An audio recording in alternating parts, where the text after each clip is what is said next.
test So actually, this out. I came across a quote. Check. 1, 2, 3. I mean, Okay, I think it's recording now. Is it I'll just recording? edit part of it if I have to. Let me just sit Hopefully in, not. drink my coffee. I already had my coffee. Is my mic working? Testing. Be a little louder. Testing. I shouldn't be yelling. Yeah. Okay. No, you don't have to be yelling. It's good. It works. All right. We will go ahead and get started. The first interview I did for my brother, it's up. Second was Pam, which it was part of your idea. Alla. That's great. It had Pam's Third, we get none of the other Alla. Alla, Yeah. thank you for being here. We tried doing this yesterday in the Yeah. span of 30 minutes, but we said, now we talk too much to be 30 minutes. We don't want to feel rushed. No, right. We don't want to feel Yeah. rushed. So we're going to try and keep this, don't quote me, 20 minutes. Okay. Yeah. And see how this goes. I'll edit it. I'm getting better at it. Believe it or not, I'm getting better I at it. believe it. I know you're really good with the editing, so I'm not I surprised. focus on something and I just... See, even here, I even know how to change our tones. Right now, we usually speak... They say humans usually speak in a C major tone. A what? Oh, I don't know what that is. C major, you know, like keynotes? Like A Yeah. flat, Oh, okay, yeah. A flat. Uh-huh. I used to be a mariachi, that's why I know all So that you know stuff. all this, like yeah. a G chord. I mean, I can just kind of remember a little bit from music class back in Did you ever elementary take school. music? I did. I did know not how know to that play about you. Mary Had a Little Lamb on the piano. And that's That about doesn't it. mean that you need music. No, that's all. No, I mean, we took it in school, but I mean, that's all about. That's about all I know. I was just never a good singer. Well, you could be practicing in class. Man, here and there. Anyway, I'll probably edit that part out. Nope. No? All right. So That has today to we are going to talk about, and some, there's a lot of different topics we can talk about Right. when it comes to you and I. We always have like just organic conversations that we just spend time about talking about things that we're like, we should maybe talk about this to our members a little bit more. So today though, I want to focus on authenticity, being authentic. I thought about this a little bit more because we were going to have this little mini interview yesterday, and I thought about what is authentic to me, but I'll turn it over to you, Alla, and just share with us as what it means to you for when you hear authenticity and what it means to you. Okay, so it's kind of interesting that we're talking about authenticity because I would say about maybe 2 years ago, I came across a quote that said, "Give up being perfect."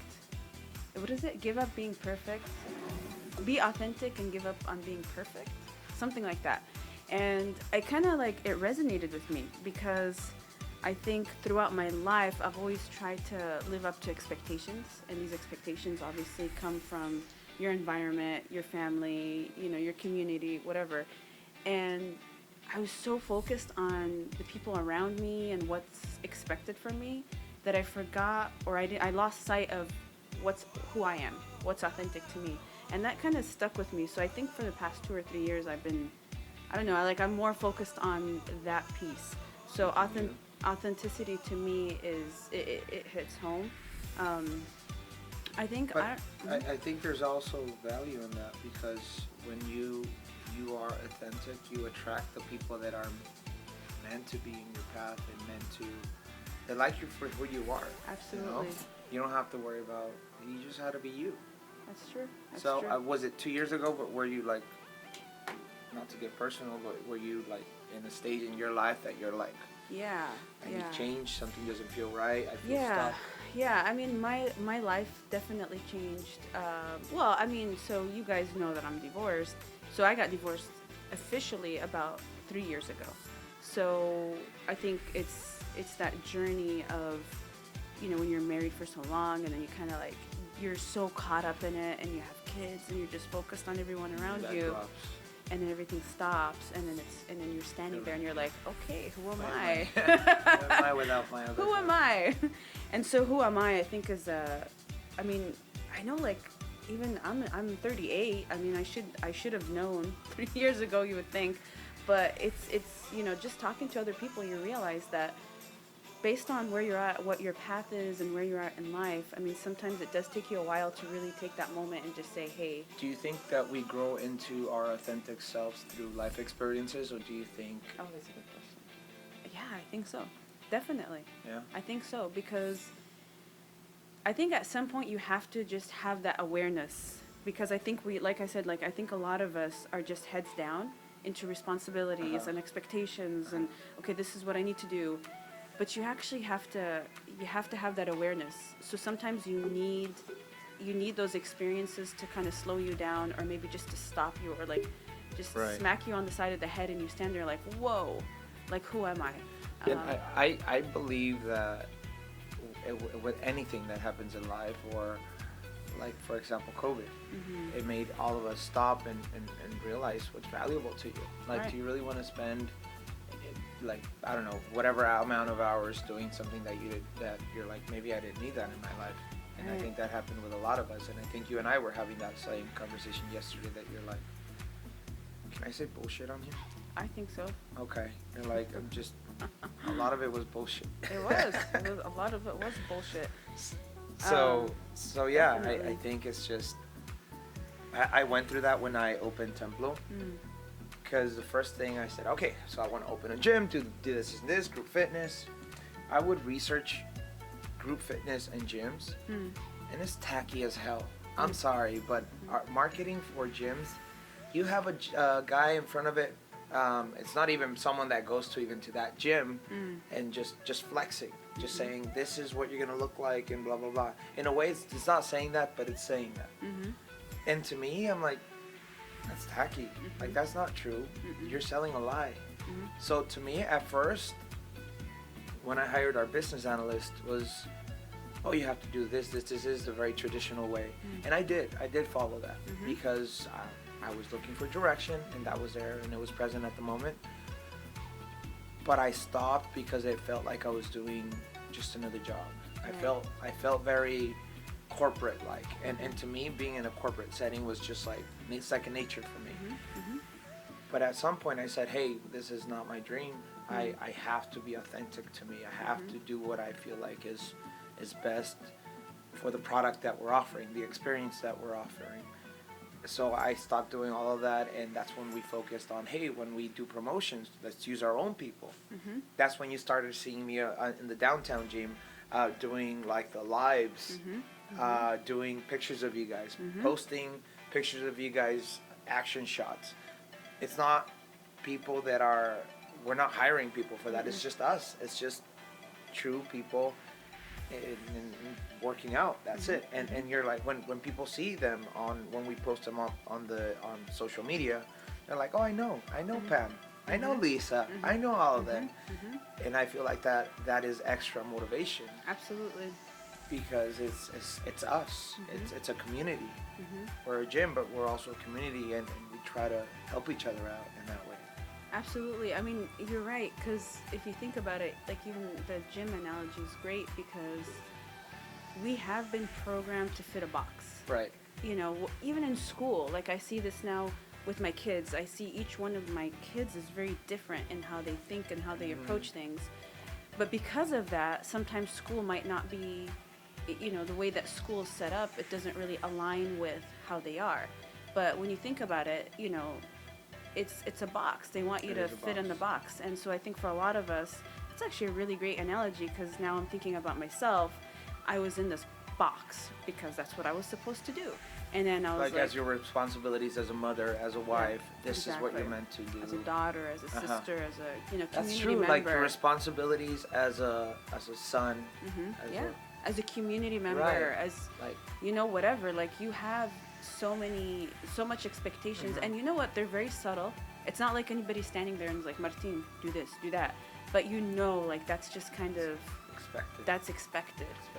But then you break out of that box and you're like, screw this box. I don't want to be in the box anymore. I want to be me. Now, when you step out, you'll feel lost. But there's also virtue in feeling lost.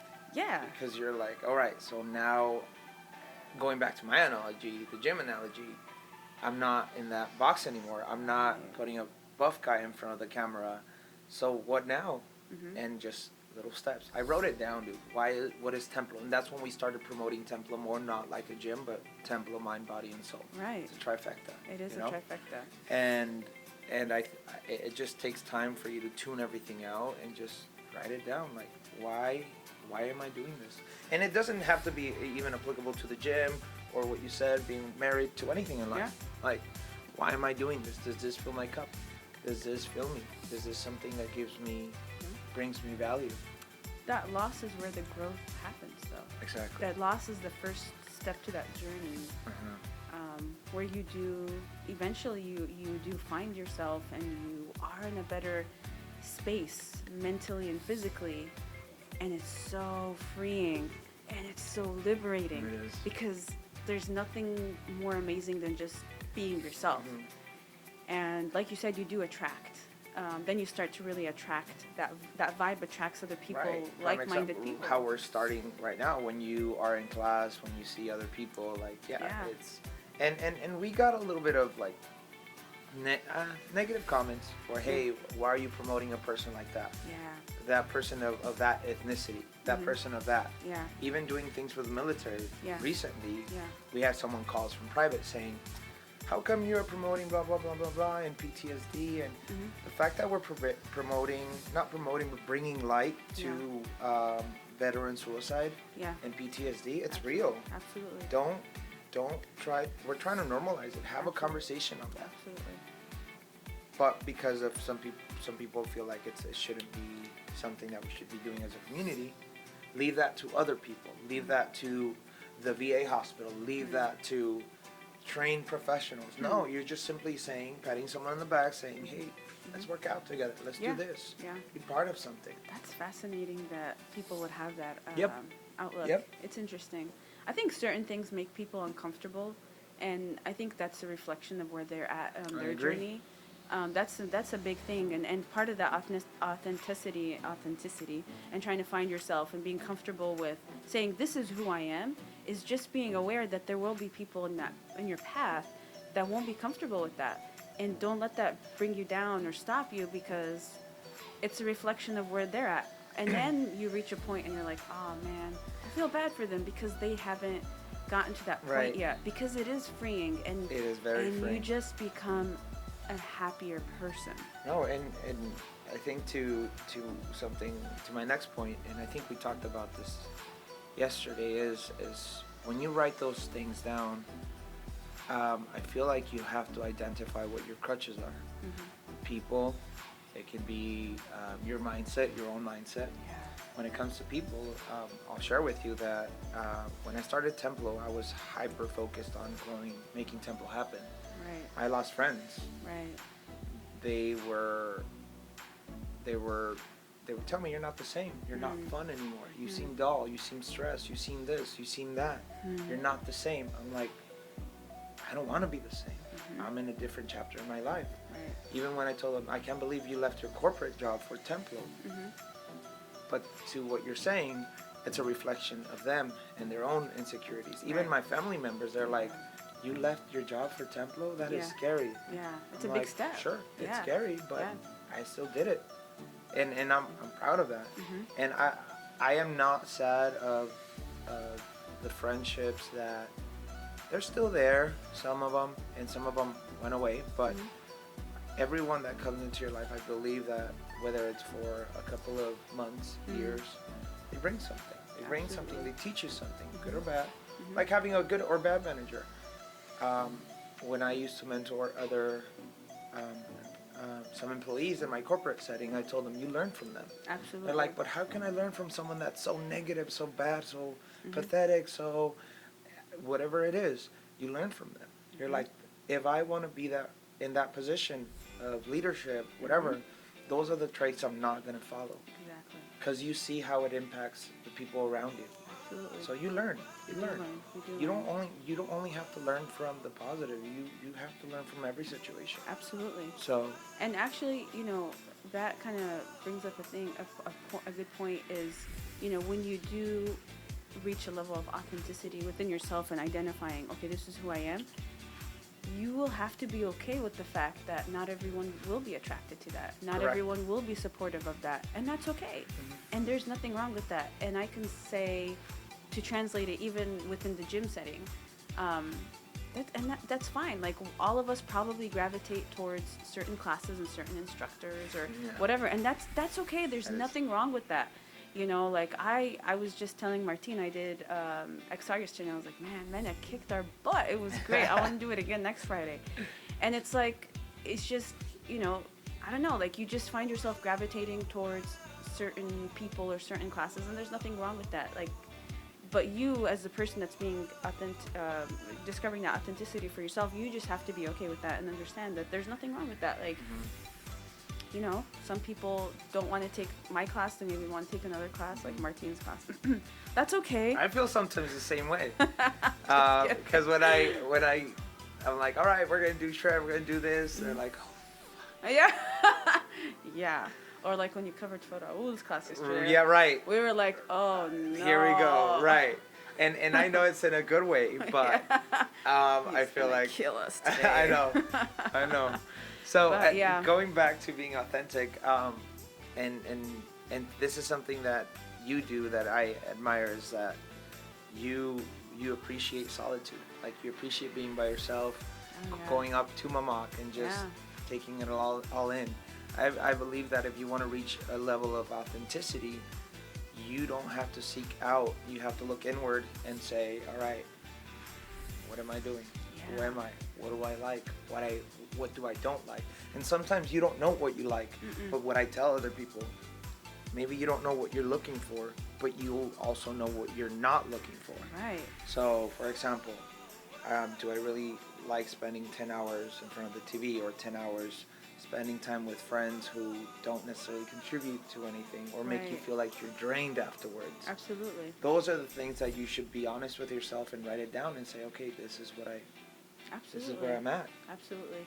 You know, that's such a good point because, being comfortable with being alone, bringing that piece up right there, it's not an easy thing for a lot of people. Dude, I talk to myself all the time, even to a point where people look at me like I'm crazy, because sometimes I'm at home and I say something out loud and Josh is like, what? I'm like, oh, I'm just talking to myself. So here's a fact.